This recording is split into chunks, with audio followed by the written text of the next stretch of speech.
It's always nice to have a new set of clothes, especially when the price is right. Because as costs rise and people are shopping to save for bargains, well, second-hand used, whatever you want to call them, even gently used, is very much on the trend. Hence, of course, this beautiful shirt, which I've just picked up for a bargain.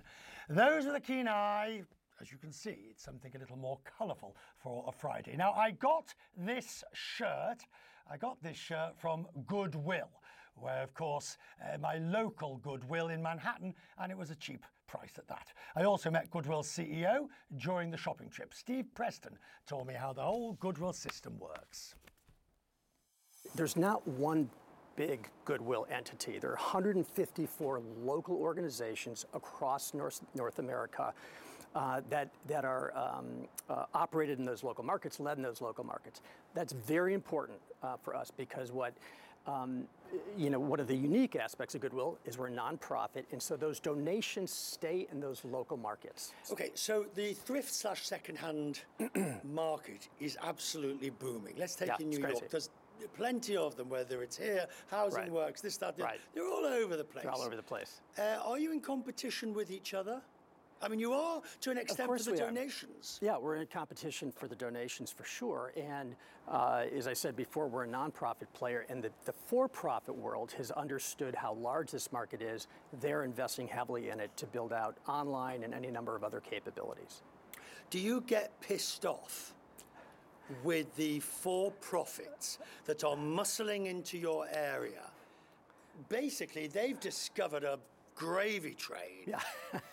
And in doing so, every bit that they take is less for you for the good works that you do.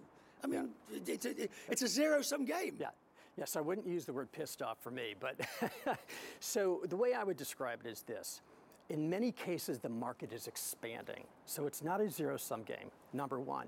Number two, it is really important for people to understand if they donate to Goodwill, it is going to help a human being in their local market.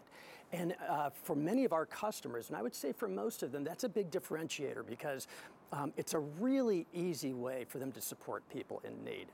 The other thing it does, though, is we're a great competitor. We've got terrific stores. We're investing in technology. We're trying to be and succeeding in actually being a really effective competitor, even as a nonprofit in the for-profit space.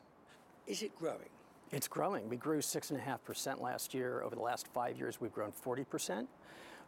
And we are looking very hard to expand in a number of markets. And in doing so because there are needs in those local markets that we want to be a part of serving. And it's your lunch to eat at one level. And you have all these other charitable or not-for-profit organizations doing it. And now you've got the for-profits. Yes. And you're not pissed off, but you do have to stay ahead of the game. We have to stay ahead of the game.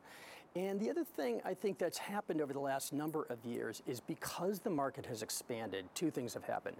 Number one, consumers are much more willing to buy resold merchandise. They see the value in it. They love the value they get in shopping, but they also like sort of the uniqueness of finding something special.